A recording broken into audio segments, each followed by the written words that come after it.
మొత్తానికి America supreme court ఇచ్చిన సంచలన తీర్పిది. ట్రంప్ టారిఫ్లను అమెరికా సుప్రీంకోర్టు కొట్టేసింది. సుంకాలు విధించే అధికారం అధ్యక్షుడికి లేదు అంటూ తేల్చేసింది అమెరికా సుప్రీంకోర్టు. ఇప్పటి వరకు వివిధ దేశాల నుంచి వసూలు చేసిన సుంకాలను ట్రంప్ తిరిగి చెల్లించాల్సిందే అంటూ స్పష్టం చేసింది సుప్రీం. ఇప్పటికే పలు దేశాలపై సుంకాలు విధించారు ట్రంప్. మొత్తం 16 లక్షల కోట్ల విలువైన సుంకాలను తిరిగి చెల్లించాలని సుప్రీంకోర్టు ఆదేశించింది.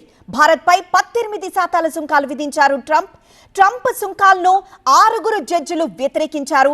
ఈ వ్యతిరేకించిన జడ్జిల్లో 2 ట్రంప్ హయాంలో నియమితులైన వారే. ఇక ట్రంప్కు అనుకూలంగా 3 న్యాయమూర్తులున్నారు. మొత్తానికి సుప్రీంకోర్టు తీర్పుపై ట్రంప్ కూడా స్పందించారు. తన దగ్గర ప్లాన్ బి ఉందంటూ స్పందించారు ట్రంప్.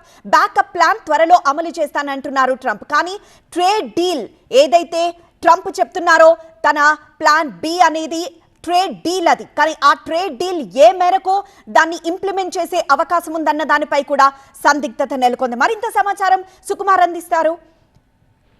రైట్, బ్యాకప్ ప్లాన్ త్వరలోనే అమలు చేస్తామంటూ ట్రంప్ ప్రకటన కూడా ఇప్పుడు కొంత వివాదాస్పదమవుతుంది. ఎందుకంటే టారిఫ్లని ఖచ్చితంగా టారిఫ్లపై కోర్టు దగ్గర నుండి ఒక ధిక్కార స్వరమే వినిపిస్తుందన్న విషయం తనకు ముందే తెలుసు అంటూ చెప్పుకొచ్చారు ట్రంప్.